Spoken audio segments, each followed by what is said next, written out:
नमस्ते, कैसे हैं आप सभी। Hope you all are fine. मैं रोहित आज आपको बताने वाला हूँ कि दिल्ली यूनिवर्सिटी का जो CSAS पोर्टल है उसको आपको किस तरीके से भरना है बिना किसी मिस्टेक करे। जो ये CSAS पोर्टल, अगर इसके बारे में हम लोग जाने तो ये 3 फेजेस में डिवाइड है, फेज 1, फेज 2 एंड फेज 3।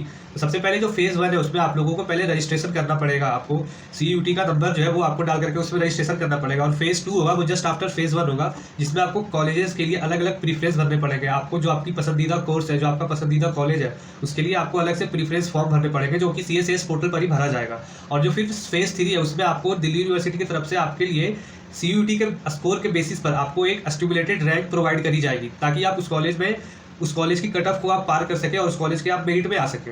अगर फेज 1 की हम लोग डिटेल्स जाने तो उसमें आप लोगों को सबसे पहले आप लोगों की बेसिक डिटेल्स डालनी पड़ेगी, जैसे मदर्स नेम, फादर्स नेम, क्योंकि आपका नाम और जो आपका डेट ऑफ बर्थ है वो आपका CUT से ऑटोमेटिकली दिल्ली यूनिवर्सिटी अपने पोर्टल पर ले लेती है। उसके बाद आपको आपका प्रेजेंट एड्रेस डालना पड़ेगा और आपका और भी बेसिक डिटेल्स जैसे phone number, alternate phone number, एक आपको ईमेल भी डालनी पड़ेगी उसमें। और फिर जो अगला स्टेप होगा उसमें आप लोगों की आएगी जो एजुकेशन डिटेल्स है, जैसे आपने 10th कहाँ से करी है, आपने 12th कहाँ से करी है, क्या आप अभी कोई कॉलेज या यूनिवर्सिटी आप पे परस्यू कर रहे हैं क्या कोई डिग्री, वो आपको डालनी पड़ेगी। और जस्ट आफ्टर स्टेप 2 आपको स्टेप 3 में आपकी और जो बेसिक डिटेल्स है वो आपको डालनी पड़ेगी। और जो उसके बाद का प्रोसेस है उसमें आप लोगों को आपकी डॉक्यूमेंट्स अपलोड करनी है, जैसे कि आपका हो गया OBC certificate, photo and 10th 12th की मार्कशीट। तो आपको जो भी डॉक्यूमेंट अपलोड कर रहे हैं दिल्ली यूनिवर्सिटी के वेबसाइट पे वो आपको करना है सेल्फ अटेस्टेड डॉक्यूमेंट। इसका मतलब होता है जैसे आपके पास 12th की मार्कशीट होगी तो उसको आपको बढ़िया से स्कैन करके उसकी फोटो कॉपी निकालनी है और उस पर आपका एक सिग्नेचर होगा और नीचे आपका डेट होगा बाकायदा, और वो स्कैन्ड फोटो कॉपी होनी चाहिए ताकि आपका जो वेबसाइट पे वो आराम से अपलोड हो जाए। तो ये फटल मिस्टेक है जो ज़्यादातर स्टूडेंट करते हैं, और अगर आप नहीं करना ये मिस्टेक, आपको सेल्फ अटेस्टेड करना है। सबसे पहले अपना डॉक्यूमेंट निकलवा करके उसको स्कैन करना है, तब जा करके उसको अपलोड करना है रजिस्ट्रेशन फॉर्म में। और उसके बाद फिर आपका ये जो रजिस्ट्रेशन है आपको फी पेमेंट करना है। अगर आप जनरल या OBC है तो आपको 250 रुपी पे करना है, और अगर आप SC ST या फिर PW कैटेगरी है तो आपको 100 रुपी पे करना है। और अगर आप फिर फाइन आर्ट्स जैसे कि फिर फिजिकल एजुकेशन जैसे कोर्स में भी अगर आप अप्लाई करना चाहते हैं तो उसके लिए आपको एडिशनल चार्ज पे करना है। और जब आपकी दिल्ली यूनिवर्सिटी के वेबसाइट पर आपकी फी पेमेंट हो जाएगी, उसमें सक्सेसफुली जनरेट हो जाएगा PDF, तब आपको अगले फेज की ओर बढ़ना है और वो फेज आएगा प्रीफ्रेंस का। तो जैसे कि हमें पता है कि दिल्ली यूनिवर्सिटी के अंदर बहुत सारे कॉलेजेस आते हैं, जैसे कि हर कॉलेज का अलग अलग कैंपस है, जैसे north campus, south campus, east campus, west campus. जैसे नॉर्थ कैंपस में हमारी सारी बेहतरीन कॉलेजेस आ जाती है। वैसे कॉलेज तो सारी बेहतरीन है, पर ऐसा माना जाता है कि नॉर्थ कैंपस ज़्यादा अच्छा है बाकी सारे कैंपस से। नॉर्थ कैंपस में जैसे आपका जाता है हिंदू, संत स्टीफेन, किरोड़ीमल, हंसराज, रामजस वगैरह ये सब। साउथ कैंपस में आपका कॉलेजेस आ जाता है जैसे कि हो गया आपका मोतीलाल नेहरू कॉलेज, TCAC, श्री वेंकटेश्वरा।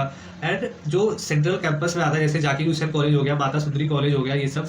और फॉर गर्ल्स स्पेशली जो ऑफ कैंपस है जैसे LSR, lady Shri Ram college. तो आपको अगर इस कॉलेज में पढ़ना है तो आपको याद रहे कि कॉलेज को आपको अपर प्रीफरेंस लिस्ट में रखना है, और ये काफ़ी ज़्यादा कॉम्प्लिकेटेड प्रोसेस होता है और सारे बच्चे यहीं पर आकर के अपनी गलती कर बैठते हैं और उनको एक अच्छा कॉलेज मिलने से चूक जाता है।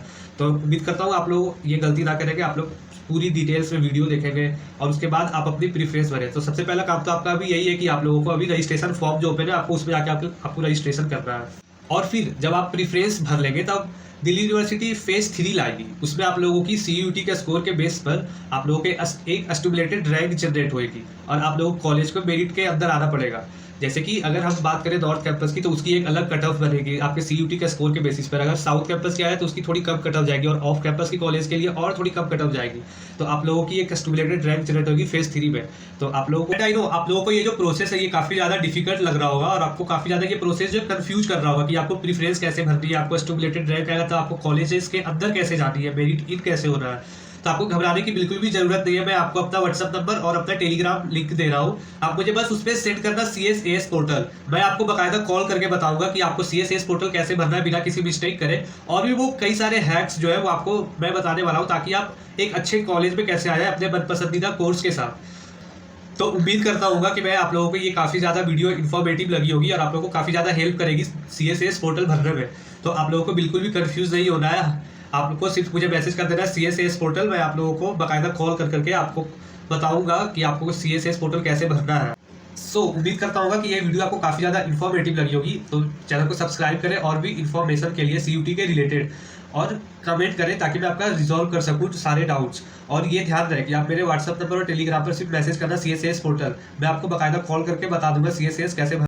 सो आप मुझे WhatsApp पर सिर्फ लिख करके भेज दो CSAS पोर्टल या फिर टेलीग्राम पर, मैं आपको बाकायदा कॉल कर दूंगा और CSAS पोर्टल के बारे में सारी डिटेल्स भर दूंगा। तो आप मेरे चैनल को सब्सक्राइब जरूर करें and thank you very much.